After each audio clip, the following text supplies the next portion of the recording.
है आप सभी का हमारे YouTube चैनल पर। आज के इस वीडियो में दोस्तों हम लोग बात करेंगे कि अगर आप एक नया स्मार्टफोन लेना चाहते हैं तो आपको वो कौन कौन सी बातें जो कि पता होनी चाहिए।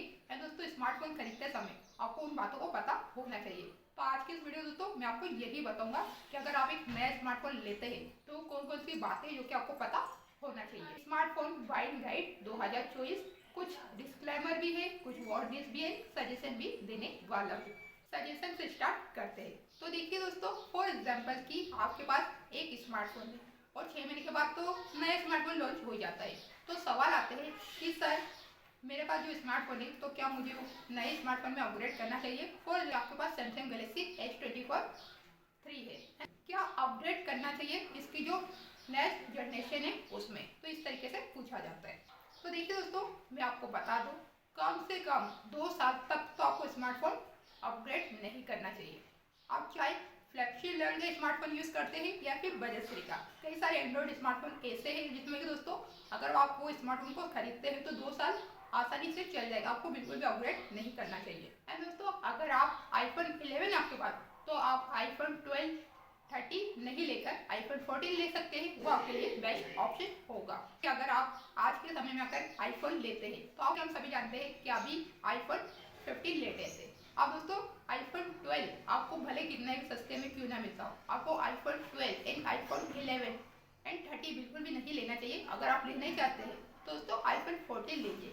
इसके ऊपर भी आपको हेवी डिस्काउंट देखने को मिलते हैं, काफ़ी अच्छे डिस्काउंट्स आपको इसमें मिल जाते हैं। तो आपको iPhone 14 लेना चाहिए।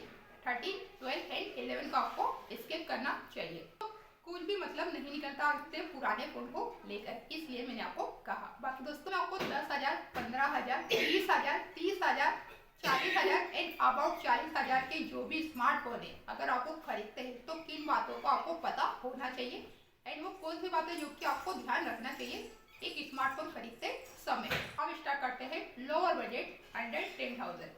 अब मान लीजिए कि अगर आप 10,000 का स्मार्टफोन ले रहे हैं तो फिर तो आपको जो 4G स्मार्टफोन है वो बिल्कुल भी नहीं लेना चाहिए, 5G स्मार्टफोन लेना चाहिए। क्योंकि 5G सभी जगह आ गया है, जहाँ पर नहीं आया है वहाँ पर भी बहुत ही जल्दी 5G स्मार्टफोन आ जाएगा। तो आपको 5G स्मार्टफोन लेना चाहिए, 4G स्मार्टफोन को अवॉइड करना चाहिए। एंड दोस्तों मिनिमम 128 GB स्टोरेज उसमें होनी चाहिए। एंड दोस्तों UFS 2.2 स्टोरेज टाइप उसमें होना चाहिए। एंड दोस्तों मिनिमम 695 का प्रोसेसर उसमें होना चाहिए, या तो फिर दोस्तों डायमेंसिटी 6080 का प्रोसेसर होना चाहिए। तो अंततः स्कोर है 3.5 लाख के ऊपर आना चाहिए। एंड दोस्तों 90 हर्ट्ज की उसकी डिस्प्ले होनी चाहिए, HD प्लस या फिर फुल HD होनी चाहिए। 5000 mAh की बैटरी आपको उसमें होना चाहिए। एंड दोस्तों 33 वॉट की चार्जिंग उसमें होनी चाहिए। And side mounted fingerprint sensor उसमें होना चाहिए। और दोस्तों इसके अलावा जायरोस्कोप इसमें होना चाहिए। एंड एंड्रॉइड 14 एंड 1 साल का तो अपडेट आपको उसमें मिलना ही चाहिए। इसके अलावा दोस्तों जो उसका UI है प्लेन UI होना चाहिए। हम हमारी अनबॉक्सिंग में भी इसके बारे में बात करते हैं। ब्लॉटवेयर वगैरह नहीं होना चाहिए या फिर ना के बराबर होना चाहिए। अब हम बात करते हैं कि अगर आप एक 15,000 रुपये का स्मार्टफोन लेते हैं तो उस स्मार्टफोन में क्या क्या होना चाहिए। तो देखिए दोस्तों मैं आपको बता दूं कि मिनिमम 5G तो होना ही चाहिए, 128 GB की स्टोरेज उसमें होना चाहिए एंड 8 GB रैम उसमें होनी चाहिए। इसके अलावा दोस्तों एमोलेड डिस्प्ले 90 हर्ट्ज होनी चाहिए, या तो फिर दोस्तों full HD plus 120 hertz refresh rate वाले डिस्प्ले उसमें होना चाहिए। एंड दोस्तों IPS 120 हर्ट्ज रिफ्रेश रेट उसमें होनी चाहिए। एंड दोस्तों डॉल्बी एटमॉस स्पीकर उसमें होना चाहिए। एंड दोस्तों इसके अलावा आपको भी खुद डिसाइड करना है, आपको ये नहीं देखना है, आपको ये चेक करना चाहिए कि आप अगर स्मार्टफोन खरीदते हैं तो आप उसमें क्या करोगे। बात ज़्यादा करनी है मल्टीमीडिया के चाहिए, गेमिंग के लिए चाहिए, कि आपको खुद पता होना चाहिए। उसके हिसाब से दोस्तों आप अपने लिए एक अच्छा स्मार्टफोन खरीद सकते हैं। दोस्तों 50 मेगापिक्सल +2 ये जो कैमरा सेटअप है ये आपको अवॉइड करना चाहिए। इसके अलावा दोस्तों 48 मेगापिक्सल का उसमें मेन कैमरा होना चाहिए एंड 8 मेगापिक्सल का अल्ट्रा वाइड कैमरा होना चाहिए। 2 मेगापिक्सल का कैमरा नहीं भी होगा तो भी चलेगा दोस्तों। तो वैसे कई सारे स्मार्टफोन में आपको 2 मेगापिक्सल का मैक्रो कैमरा भी मिल जाता है। तो 1 साल का कम से कम मेजर अपडेट आपको उसमें मिलना चाहिए। एंड दोस्तों एंड्रॉइड 14 होना चाहिए। अब हम बात करते हैं 20,000 रुपये में जो भी स्मार्टफोन आते हैं अगर आप वो खरीदते हैं तो उसमें क्या क्या होना चाहिए। GB RAM and 256 GB storage होनी चाहिए। यहाँ पर दोस्तों 128 GB को आपको अवॉइड करना चाहिए क्योंकि यहाँ पर जो बजट है वो थोड़ा बढ़ जाता है इसलिए। एंड दोस्तों 12 GB की LPDDR4 रैम होनी चाहिए। एंड दोस्तों 256 GB UFS 2.2 होना चाहिए। 778G का प्रोसेसर होना चाहिए या तो फिर दोस्तों Dimensity 7050 का प्रोसेसर होना चाहिए। या इसके अलावा दोस्तों 7S Gen 2 प्रोसेसर होना चाहिए जो कि अभी एक लेटेस्ट प्रोसेसर है। ये प्रोसेसर होना चाहिए। अगर आप 20,000 रुपये का स्मार्टफोन लेते हैं तो आपको ध्यान रखना चाहिए कम जो प्रोसेसर है वो बिल्कुल भी आपको अवॉइड करना चाहिए। आपको यही प्रोसेसर दोस्तों मिले तो बहुत ही अच्छी बात होगी आपके लिए। प्रोसेसर मैं आपको इसलिए कह रहा हूँ क्योंकि अगर प्रोसेसर अच्छा होगा तो ही दोस्तों जो फ़ोन है वो आपको ज़्यादा लंबे समय तक चलने वाला है एंड ज़्यादा बेटर परफॉर्मेंस आपको मिलेगी उस स्मार्टफोन में। एंड दोस्तों 65 वाट की उसमें चार्जिंग होनी चाहिए। साल के सिक्योरिटी अपडेट्स एंड दोस्तों 2 साल के मेजर अपडेट होना चाहिए। एंड्रॉइड 14 होना चाहिए दोस्तों। कैमराज भी उसका अच्छा होना चाहिए। अब हम बात करते हैं कि अगर आप एक 30,000 रुपये का स्मार्टफोन लेते हैं तो उसमें आपको क्या कुछ मिलना चाहिए एंड दोस्तों किन किन बातों का आपको पता होना चाहिए। तो दोस्तों मैं आपको एक बात बता दूं, अगर आप 30,000 रुपये का स्मार्टफोन लेते हैं तो लगभग आपको उसमें सभी फीचर मिल जाते हैं फ्लैगशिप लेवल के। ले दोस्तों चलिए हम बात करें तो मैं आपको बता देता हूँ। तो देखिए दोस्तों 16 GB की उसमें LPDDR5X रैम होनी चाहिए एंड 256 GB UFS 3.1 होना चाहिए। एंड दोस्तों जिसको उसका जो अंतुज स्कोर है 8 लाख से लेकर 10 लाख तक आना चाहिए।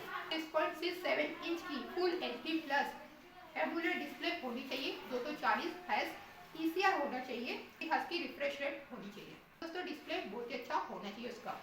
एंड दोस्तों उसमें जो गेमिंग है वो अच्छी होनी चाहिए एंड कर्व डिस्प्ले होनी चाहिए। आपको नीट्स की ब्राइटनेस तो उसमें दोस्तों होना चाहिए। 6.74 इंच की 1.5 के एमुलेट डिस्प्ले होगी तो और भी अच्छी बात है दोस्तों। एंड दोस्तों डॉल्बी विजन का सपोर्ट उसमें होना चाहिए।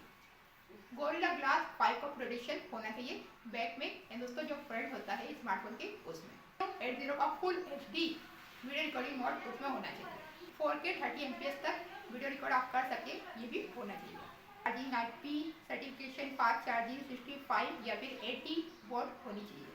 5000 mAh की बैटरी होनी चाहिए उस स्मार्टफोन में। 13 मेगापिक्सल का मेन OIS कैमरा होना चाहिए एंड दोस्तों 13 मेगापिक्सल का अल्ट्रा वाइड कैमरा होना चाहिए। 50 मेगापिक्सल का सोनी का IMX 890 या फिर दोस्तों 64 मेगापिक्सल का 3x पेरिस्कोपिक OB64B का कैमरा होना चाहिए। दोस्तों अब हम बात करते हैं 40,000 रुपये का अगर आप स्मार्टफोन लेते हैं तो उसमें क्या कुछ होना चाहिए। तो देखिए दोस्तों मैं आपको बता दूं 8GB 12GB की LPDDR4 रैम होनी चाहिए एंड दोस्तों 128GB 256GB 256GB UFS 3.1 होना चाहिए।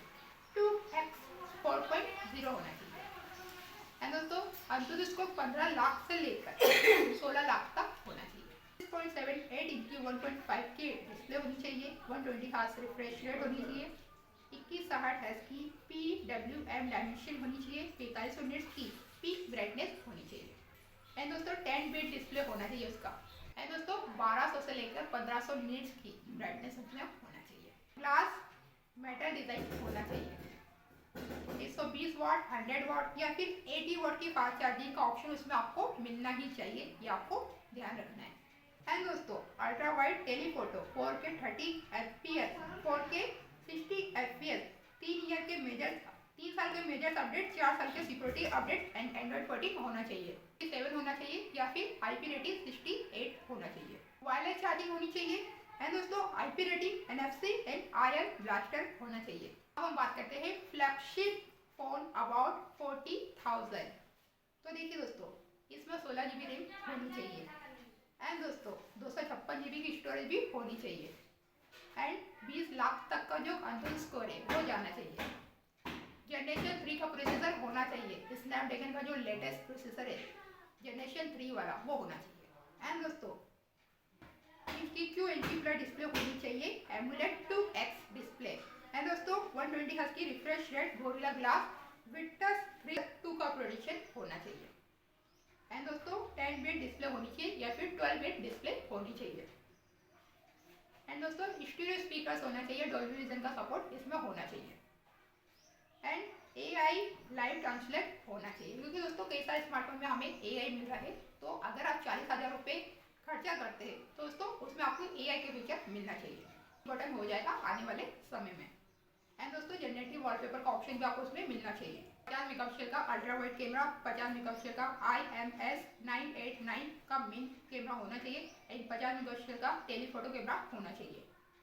एंड दोस्तों वीडियो ऑब्जेक्टेड इरेजर उसमें होना चाहिए। एंड दोस्तों वीडियो के जो भी मोड्स आते हैं वो उसमें होना चाहिए।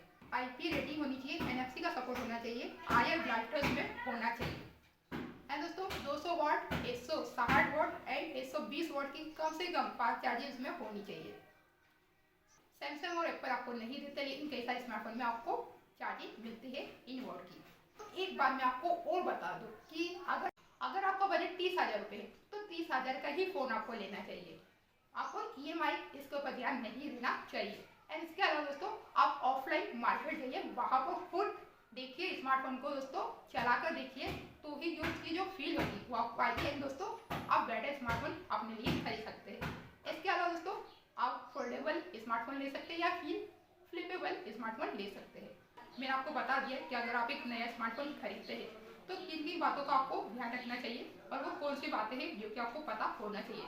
अलग अलग बजट में दोस्तों मैंने आपको बताया। वीडियो कैसा लगा आपको? वीडियो पसंद आए हो आप इस वीडियो को लाइक करिए, चैनल को सब्सक्राइब कर दीजिए। इस वीडियो में इतना ही, मिलते हैं आपसे दूसरे वीडियो में।